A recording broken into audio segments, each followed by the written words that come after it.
They said it was a pretty crazy atmosphere to start out with, and then they kind of shut the crowd up, and the crowd really never got back into it. And they said the loudest that place got was when the guy returned the punt for a touchdown, but then he dropped the ball before he got in the end zone.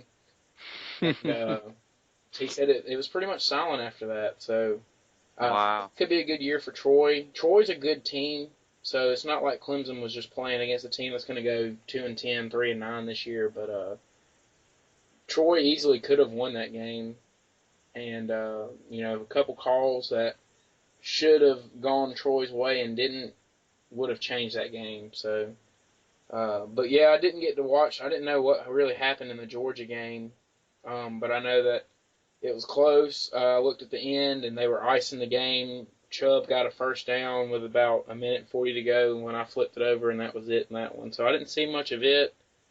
Did watch a little bit of Pittsburgh and Penn State, which happened to be a really good game. Pittsburgh got up early and then let Penn State come back, but ended up pulling that one out 42-39.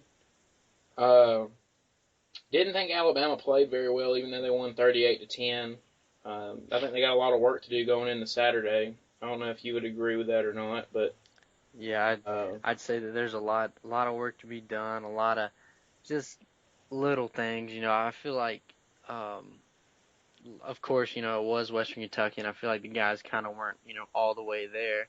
Saban was pretty mad that we gave up 10, which, I mean, I kind of was too.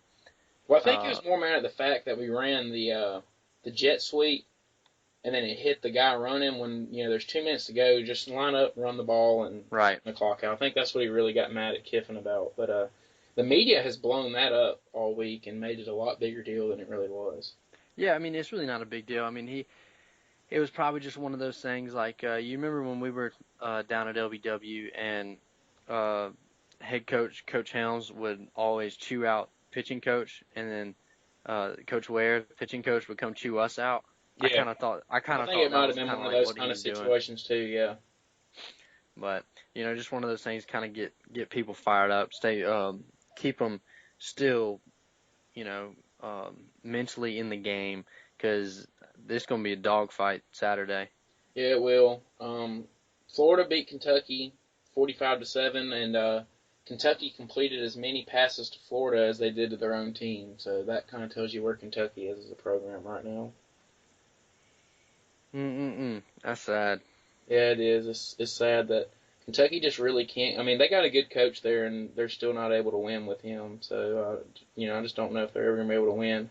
I missed my pick on Mississippi State, South Carolina. You were right on that one. Mississippi State dominated South Carolina. Yeah, Uh, I just don't think South Carolina's that good.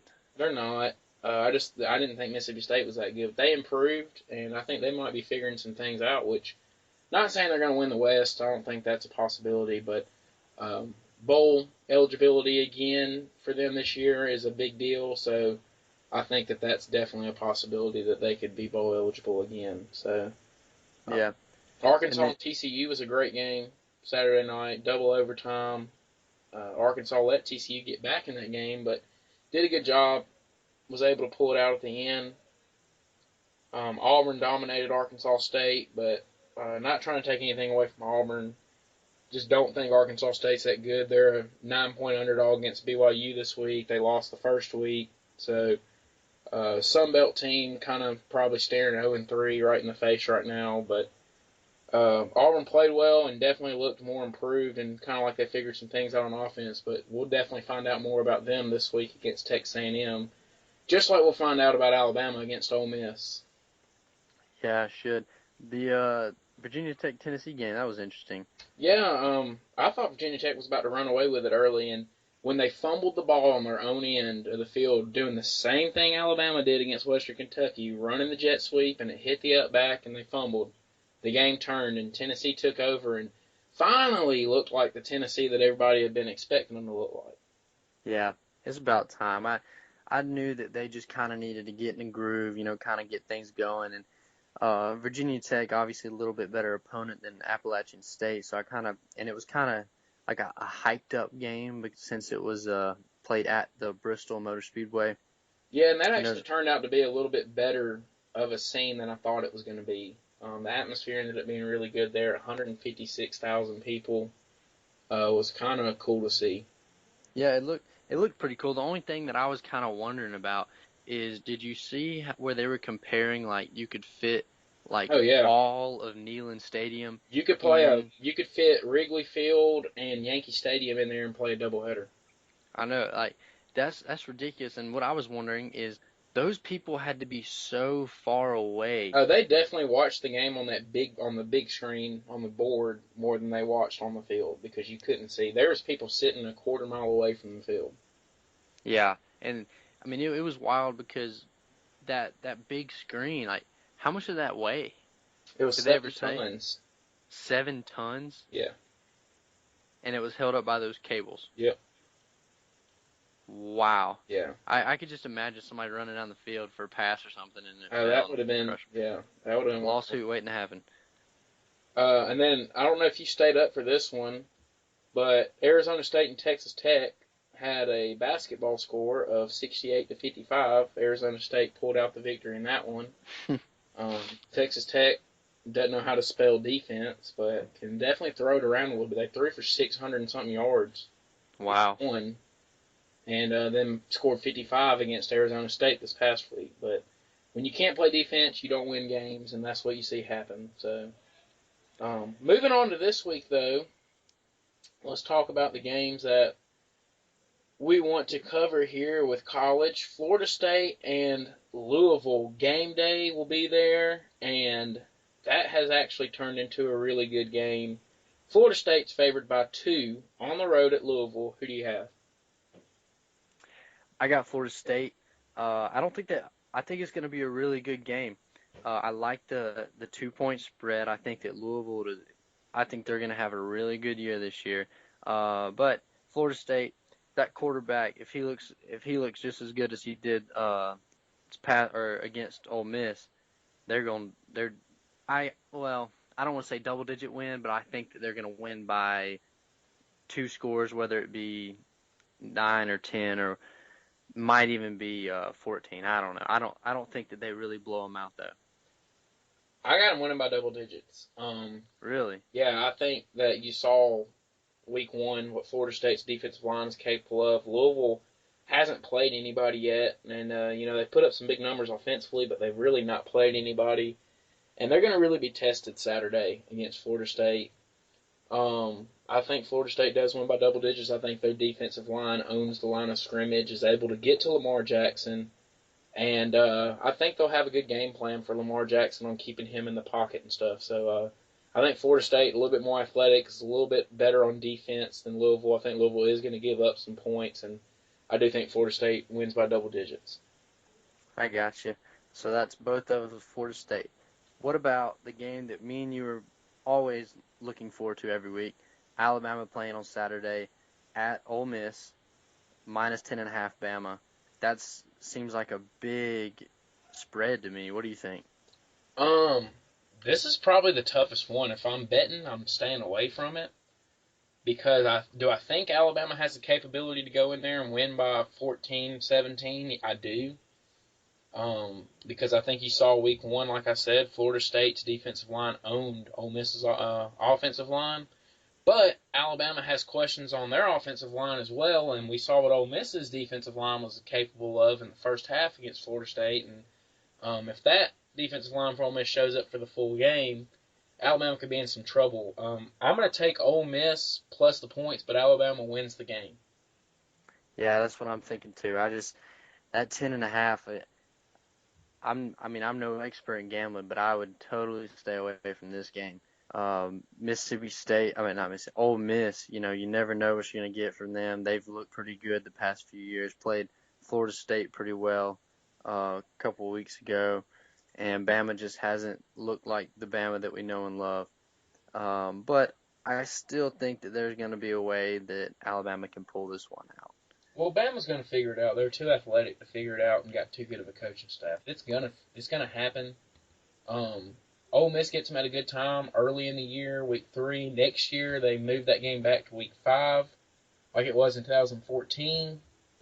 But, I think it's going to be a good game. I just don't think Ole Miss scores much on Alabama either. I think this is the best Alabama defense that Saban has had while he's been in Alabama, and I don't think Ole Miss scores much either. I'm thinking like maybe a 17 to 13 game, 17 to 10 game around there. Don't think it's going to be a lot of scoring in the game.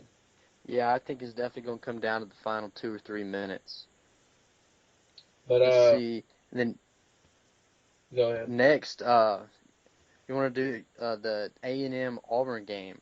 Auburn, surprise, surprise, is the favorite, -3.5. Yeah, I got A&M, and that's not Yeah, because that's not has nothing to do with me disliking Auburn. I think you saw A&M was tested week 1 against UCLA, was able to respond, was able to put up some points, and I think the defense for A&M has uh, improved a lot. And I don't know if Auburn's offense is that improved. I don't know if it's just that Arkansas State is that bad because I don't think Arkansas State's very good.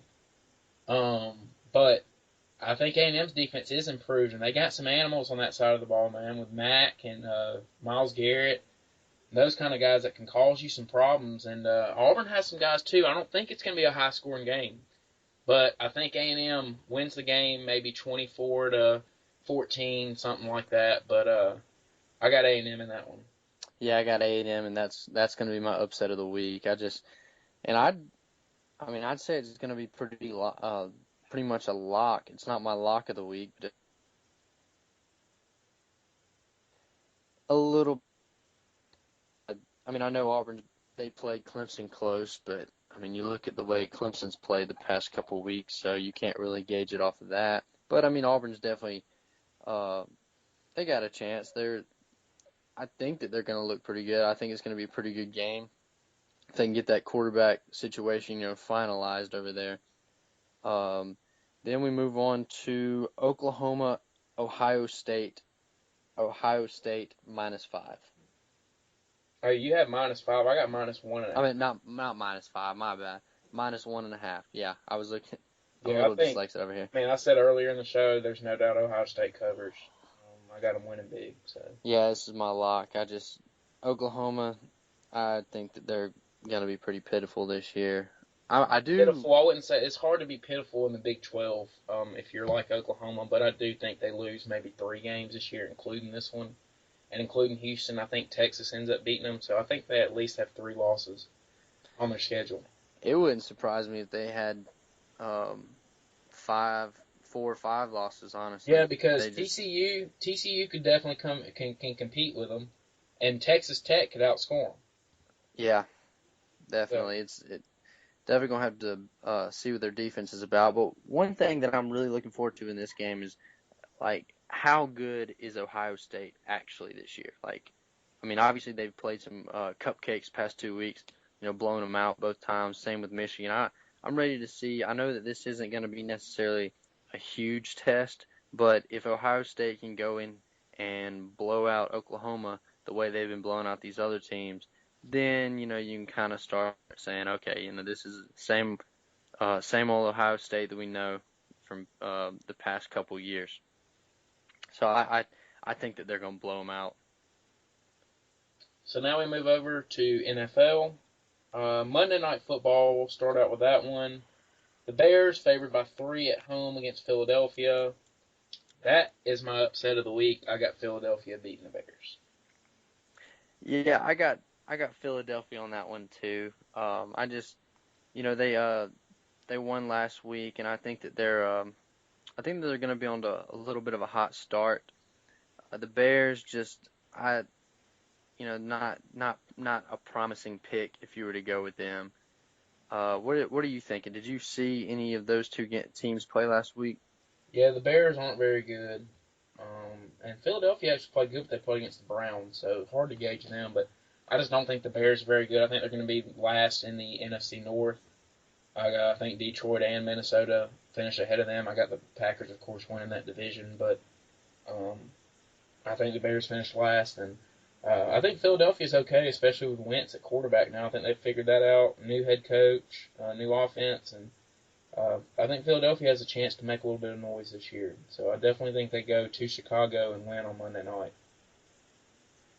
What are you thinking about now that we've pretty much have the same picks the whole time? Uh, Houston and Kansas City. Houston Uh, is a -2.5. Yeah, or 2.5